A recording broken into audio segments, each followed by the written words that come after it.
100 juta, maka dia dapat 10 juta. Ini 10% juga. Bapak-bapak pilih mau bikin kafe atau bikin naruh uang di deposito. Itu beda. Kalau dia 10% bisa per tahun.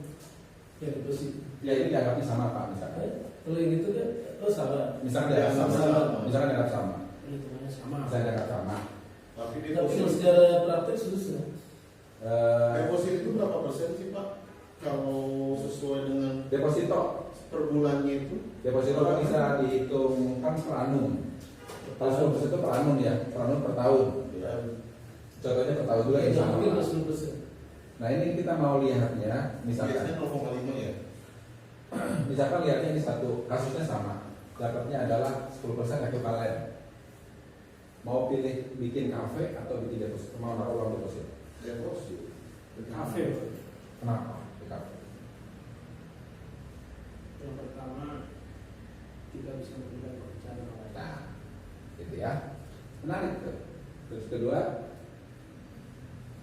Yang kedua, namanya pengusaha itu kalau grafiknya tinggi naik, tapi kadang-kadang naiknya ini tidak betul. Betul ya. Bisa begitu. Orang mikirnya itu bisa macam-macam, namanya juga ilmu sosial. Ya, masing-masing orang itu punya pemikiran yang beda-beda. Tapi ada juga orang yang mikirnya begini, boleh nggak? Ya udah saya nggak usah bikin kafe. Saya taruh aja jadi 10%. Saya tidur di situ. Tipikal pemalas gitu ya. Logik nggak? Logik nggak usah capek, nggak usah datang, nggak usah capek. Bisa begitu. Cuma ada juga orang yang berpikir seperti itu. Kayak gitu, ada juga yang gitu, ya. Nah ini kalau sama-sama nih, kalau 10% jadi ada kayak gitu. Bagaimana kalau izinnya hasilnya 5%? Ininya 5%. 5% ini 10%. Kafe-nya 5%, depositonya 10%. Karena ini udah masuk tahapnya tahap growing ya. Kalau produk kan gitu. Dan tahap ini lah tahap bagus, kan tahap awal. Gue udah usahain kafe, capek banget hasilnya segini. Tapi kalau deposito segini. Mana yang dipilih kira-kira? Sama sebagian orang. Tadi kembali ke individunya. Kalau entrepreneur dia pasti akan tetap milih kafe. Kita pilih kafe. Tapi kalau misalkan orang yang sukanya kayak gini, listen aja. Ya. Ya. Nah biasanya kalau entrepreneur sejati akan memilih dari return juga. Kalau kayak gitu saya nggak usah bikin kafe, bikin sesuatu yang lain yang returnnya lebih besar seperti ini. Jadi ya, itu pilihan-pilihan seperti itu. Nah, faktanya ini terjadi dari fenomena makroekonomi. Kalau misalkan di sininya, tadi sekarang inflasi nih, inflasi lagi tinggi. Inflasi lagi tinggi, orang lihatnya adalah melihat portfolio manajemen dalam bentuk deposito atau reksadana atau obligasi atau sebagainya. Kita lihat di sini. Oh, kan gonjang ganjing ya ekonomi. Wah, bisa jadi bangkrut gue ini. Mending saya taruh di sini dulu deh, parkir sebentar. Makanya uang tersedot ke pemerintah, ke bank. Uang beredar di masyarakat lebih sedikit, inflasi terkendali. Kayak gitu maksudnya, ya. Nah kalau nanti S2 ya dressnya seperti itu, tahu. Oh kira-kira saya mesti think-tanknya kemana nih? Sini, sini, sini. Nah, contohnya kayak kalau saya, contohnya saya uang juga terbatas sama kayak kalau kalian sama. Saya sekarang portfolio saya kebanyakan properti, terus terang banyak salah sebenarnya. Saya juga melanggar don't put egg in one basket. Ya, properti saya kebanyakan. Jadi dalam portfolio saya mungkin 90% properti. Kenapa? Karena saya bekerjanya di perbankan yang mengurusi properti, jadi banyak peluang gitu. Beli ini senang, beli ini senang juga, beli gitu ya. Jadi kebanyakan, jadi don't put egg in one basket. Itu pengaruh. Tidak hanya teori, cuma maksudnya tidak hanya ngomong, tapi memang faktanya saya juga susah untuk melaksanakan. Cuma saya udah mulai beralih nih, karena saya juga bentar lagi pensiun, udah sekitar 7 tahun lagi pensiun. saya udah mulai switch portfolio saya ke situ. Cuma tetap aja begitu lihat properti pingin juga ruko atau kios gitu, pingin juga ya betul ya kayak gitu. Memang nafsu duniawi katanya Pak ya, nafsu duniawi itu kalau berhenti kalau sudah tanah masuk ke mulut katanya gitu kayak gitu tuh ya. Kalau nafsu duniawi itu makin tua bukan berarti nggak semangat loh, ada juga orang yang semakin tua semakin bersemangat cari dunia Makin jadi. makin jadi makin jadi Apa yang disikat? gitu. Kecuali yang penting adalah tanah masuk ke mulut, ya, kayak gitu. Nanti seperti itu. Jadi orang itu berpikirnya gitu. Kalau orang-orang kayak yang tadi saya bilang di mall-mall Pondok Indah, gitu, ibu-ibu yang susah kumpul-kumpul, itu mereka mikirnya itu pasti begini. Oh, saya bikin apa lagi ya? Apalagi dari segi ini ya. Ini rawan banget nih. Reksadana kayaknya agak parah nih. Taruh dulu deh ke obligasi, beli SPSN, beli SPSP. Aduh, saya kayaknya situasi udah mulai membaik nih. Saya beli saham. Kayak gini bapak-bapak sekalian, jangan kaget kalau bapak sekalian duit uang haji yang 145 triliun miliaran. sekarang itu kebanyakan didedikasikan dalam bentuk apa? Infrastruktur. Obligasinya SBSN, market placement, ya. Kemudian betul ini kasih saya, jadi saya tahu. Sekarang udah 1 triliun. Yang itu, yang antrinya berapa sekarang? Hampir 5 juta ya. Antrinya. Dia 25 tahun lah. Lalu Pak, kalau kayak di Ada yang sampai 50 tahun sih. di Malaysia itu udah nih. Begitu lahir brojol langsung daftar haji di Malaysia ya. Itu gedenya, udah sering antrinya. 150. Itu dapat returnnya berapa? Sekitar 7 triliun. Ya, itu kayak gini nih. Per bulan. Per orang tahun 7 triliun di obligasi begini. Kemudian ini nanti kita kekurangan sekitar segini sih, sekitar 8 triliun di saat ini. Pemerintah bilangnya 8 triliun untuk berangkat haji. Karena subsidi hajinya itu sekarang udah hampir 100%. Jadi bapak-bapak sekarang terhaji 30 juta, realnya 70 juta. Itu sudah disubsidi oleh pemerintah. Pakai uang. Realnya 70 juta. Sekarang kan biaya haji berapa? 25. Tahu ya, inisial deposit tambah dengan 10 juta.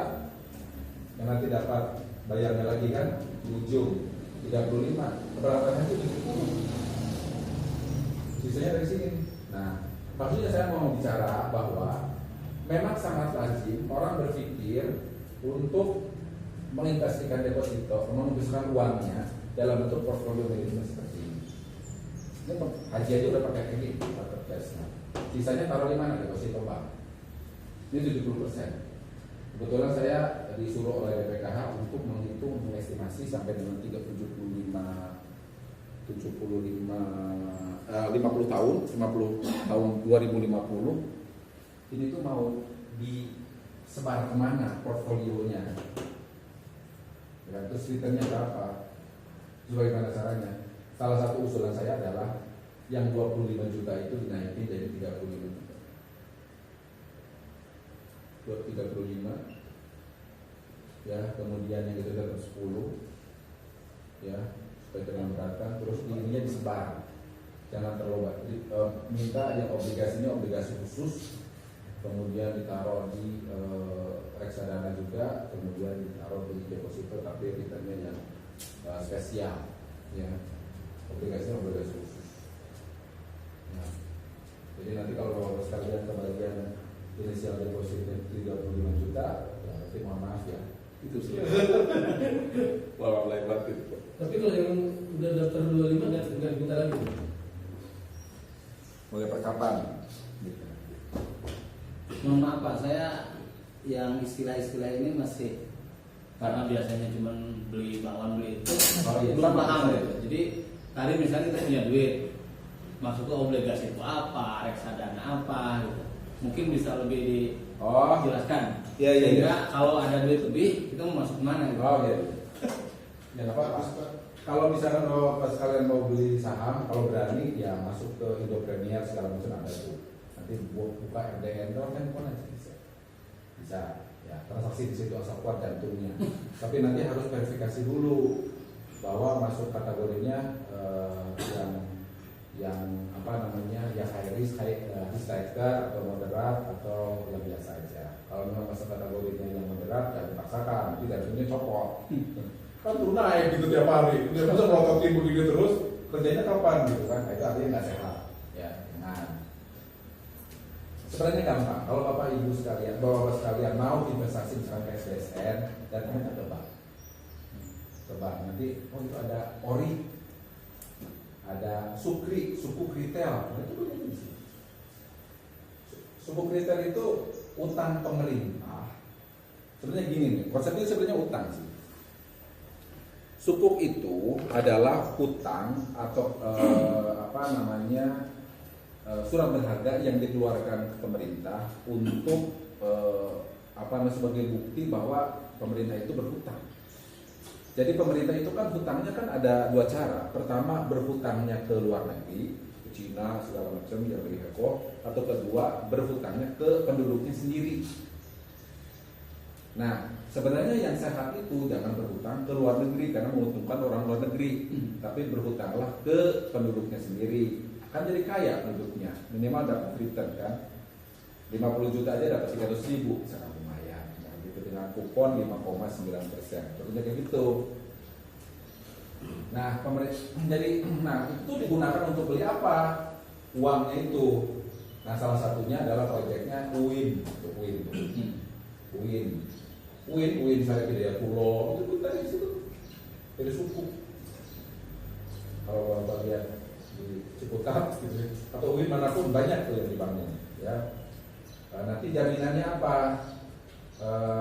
Atau pesantren juga ada. Kemudian jaminannya apa? Dulu salah satu yang dibikin jaminannya karena adalah suku Ijaroh, itu adalah yang itu tuh, yang Gelora Bung Karno. Jaminkan harus ada objek jaminan kan, jaminan adalah itu.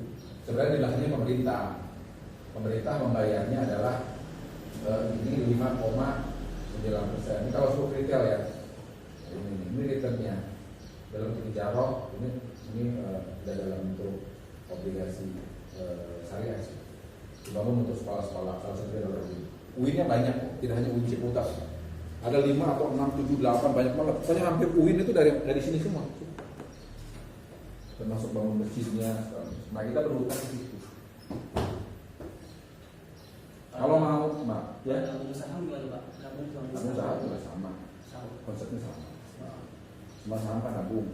Dan nabung ya tiap pakai RDN gitu kan, buka rekening dulu, nabung dikit-dikit. Kan beli saham itu kan harus gede. Misalnya 1,5 juta untuk beli 1 lot. Gitu ya. Contohnya saya tuh kemarin beli yang aneka tambang, beli saham atau lotoan nyoba uji jantung, ternyata turun, bener juga. Waduh, iya, gitu kan. Di Indo Premier saya belinya. Kemudian dimana lagi, misalkan saya beli saham, bahkan saya BRI saya beli, maksudnya pengen nyoba yang konvensional, pengen nyoba. Rugi juga sih. Kemudian saya beli Unilever, rugi juga sampai sekarang. Turun terus. Rugi terus. Ya kan biarin aja. Saya nggak pernah lihat. Nah, kalau misalkan bapak lihat investasi di saham, terus nanti liatin terus tiap hari, nah insya Allah bapak bisa sukses. Jantung lah. Duit gua hilang 200 juta contohnya, itu bisa. Main di suku, ya lebih aman sih di suku sih, kalau mau ya. Ya, jadi kalau siapa tahu bapak-bapak sekalian punya rezeki, misalkan kayak kasusnya di mana, maaf kayak di kemarin Pertamina di daerah Jawa Tengah ya, sawahnya dibebaskan gara-gara ada ada minyak di bawahnya, kemudian mereka berbondong-bondong beli mobil, belinya mahal. ya beli mobil, kemudian sawahnya kan habis, kemudian udah gitu dibagi-bagiin buat anak. Begitu setahun kemudian dia sawah nggak punya, maka dia susah. Oh, iya. Nah itu artinya itu bukan portfolio manajemennya nggak bagus ya bapak-bapak sekalian kayak gitu. Harusnya nggak begitu kan, harusnya nggak dimasukkan ke, harusnya dia berpikir saya hidup selama ini dari sawah, sawahnya hilang, udah gitu sawahnya saya beliin dapat hasil berapa miliar gitu kan. Kan di kampung itu sekarang jadi banyak banget mobil berseliweran gitu ceritanya kan. Saya beli mobil, mobilnya nggak menghasilkan, udah gitu beli rumah, kemudian bagiin buat anak, buat dia sedikit, buat dia misalkan hanya rumah aja satu gitu, terus dia makan sehari-hari dari mana? Lama kelamaan rumahnya dijual lagi. Jadi sebenarnya salah. Iya, mobilnya dijual lagi. Nah itu, wah Pak, kan udah kuliah S2, nggak boleh kayak gitu ya. Harus dipeta-petakan kemana ya, dipikirkan harus dilakukan secara bijak ya. Ini PDB, ini kita ngomong di ekonomi makro ya, PDB, inflasi, pengangguran ya. Nah ini contohnya nih PDB Indonesia ya, naik terus ya PDB kita. Kenapa? Alhamdulillah kita punya saham, punya palm oil dan mining ya. Sebenarnya PDB kita itu kan hancur-hancuran kemarin waktu ini ya, main batu bara khususnya gara-gara perang. Makanya perang antara Rusia sama Ukraina mendingan lanjut atau berhenti. Katanya kan gitu kan. Kalau menurut Sandiaga Uno sih apa namanya, cost of war-nya lebih kecil daripada revenue-nya. Biaya perang sehari itu 1 triliun contohnya, untuk bikin rudal, bom gitu kan, pesawat hancur, tank hancur, ya 1 triliun lah sehari,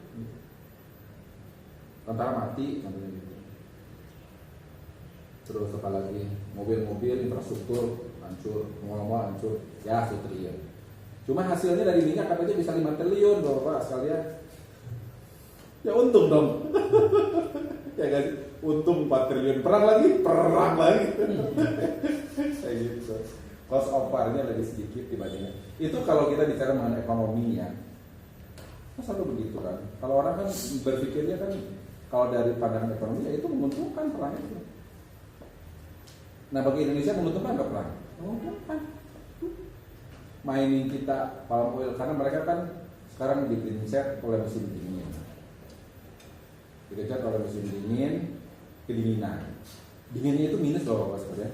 Minus 18, minus 23, bayangkan dingin, gak ada makanan contohnya gitu ya.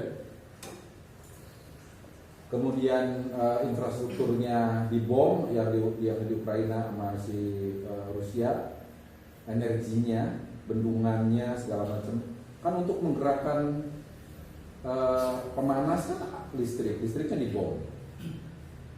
Jadi emang itu Rusia itu pintar, ya, dibom. Kemudian infrastruktur, nah kalau dibom seperti apa? Misalkan bendungannya, kalau di kita apa, bendungan Cirata sama Saguling gitu ya. Ya kita tahu di Jakarta kan sumbernya dibom, padam dong, padam, AC gak nyala, pemanas gak nyala, ya enggak? Dan terjadi, udah pakai nuklir bisa, nuklir enggak, bapak. Nuklir itu pendinginnya adalah dari air bersih. Dari bendungan itu juga pendinginnya kan panas, pendinginnya itu dari air itu, airnya dibom, bendungannya nggak bisa bendung dong, ketersediaan airnya ini, jadi dia susah juga gitu. Yang terjadi apa untuk menyelamatkan warganya, khususnya yang di Ukraina atau yang di Eropa kan sangat, ya itu mereka mendatangkan batu bara dari Indonesia untuk pemanas. Nggak kedinginan, nggak mati kedinginan ya. Ngambil dari mana lagi? Dari Amerika, gas ya. Tapi sayangnya gasnya mahal, Amerika bikin cat juga talakin. emang Amerika ada kurang ajar. Iya. Gitu. Provokator. Makanya kita dukung Rusia ya. Oh, iya. Kayak gitu ya. Nah terus palm oil gimana? Palm oil banyak lah. Ya palm oil kan turunannya banyak. Tidak hanya minyak sayur. Di situ ada kosmetik, di situ ada sabun. Ya. Jadi sekarang kita lagi tuh dapat berkah. Naik terus dari juta. Jadi ekspor. Salah satunya adalah ekspor itu. Nah ini. Inflasi ini naik. Udah kemarin cerita pengangguran. Ini pengangguran. Hati-hati. Inflasi naik, pengangguran naik. Nah ya ini kemarin kita sampaikan seperti itu. Ini refresh aja. Refresh aja udah 20 menit. Ya udah hampir sejam. Kita sekarang ngomongin mengenai sorry tadi.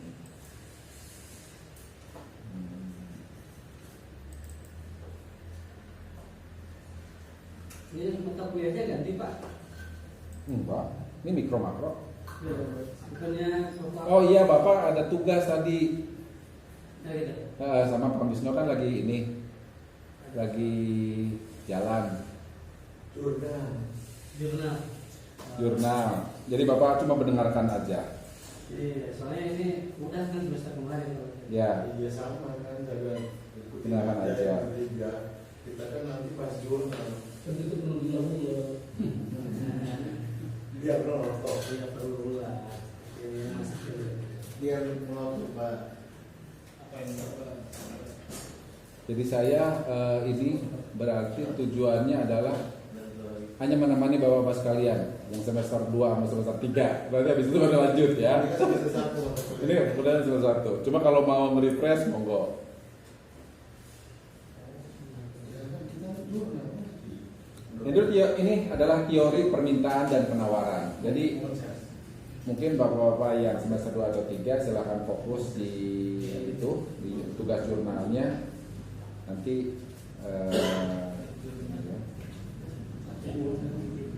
Malam ini kita punya pelajaran. jadi kita tugasnya menemani ya, menemani Bapak sekalian yang semester 2 3. Nah, ini contohnya ini ya. Ini teori permintaan dan penawaran.